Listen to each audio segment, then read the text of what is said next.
Gather round, boys and girls. It's October. Let me tell you a story. But this isn't just a story from a history book. This is a tale from the mountains that eat men. A story called Skeleton Lake. You need to imagine a place high in the Himalayas, where the air is so thin it hurts to breathe. A place of jagged rock and eternal wind. And in a lonely, forgotten valley, there is a lake, small, still, and almost always frozen. Its real name is Rupkung, but the few who know it call it Skeleton Lake. Back in 1942, a British soldier was trekking through that impossible terrain. He was lost, maybe, or searching for something, and as the ice at the edge of the lake began to melt that summer, he saw them.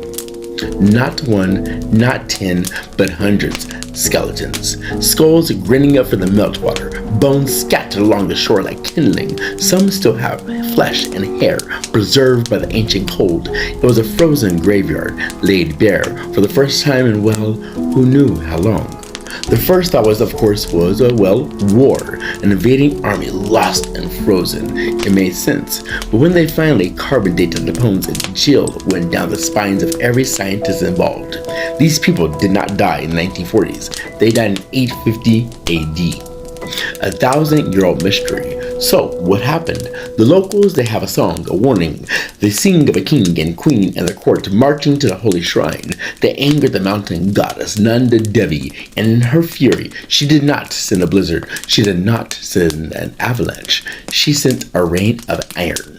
Hailstones, not little pellets of ice, but stones hard as rock, big as your fist, falling from the sky so fast and so thick there was nowhere to hide. The scientists, they found the proof. The skulls had short, deep cracks, exactly the kind made by a crushing, rounded object. These people were caught out in the open and beaten to death by the sky itself.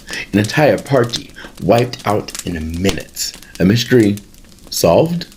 Or so they thought. Because the story has a second chapter, one far creepier. In 2019, scientists looked closer. They took the bones and read their genetic stories.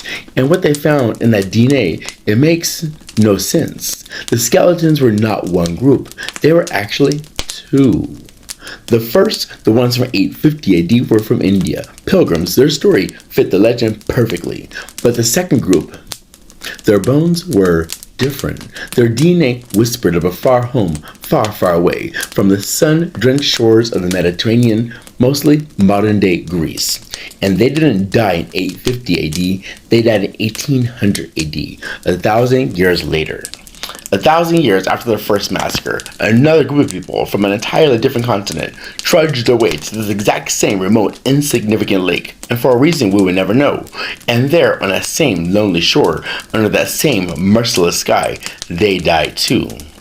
Were they pilgrims who took a wrong turn? Traders who got hopelessly lost? Explorers on a doomed mission? The lake doesn't say. It just keeps them. Their secrets frozen in the ice right alongside the first. So, if you're ever trekking in those mountains and you come across a small, placid-looking lake, look closely at the water's edge. When the ice melts, you might see them, the bones, the hundreds of silent, staring skulls. And you'll remember that some places in this world are not just beautiful, they're hungry. And Skeleton Lake has been hungry for a very long time.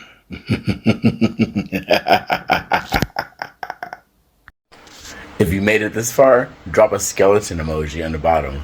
Well, always, this is your bitch, Giovanna Vance. Follow me for more facts, food, history, and word trivia.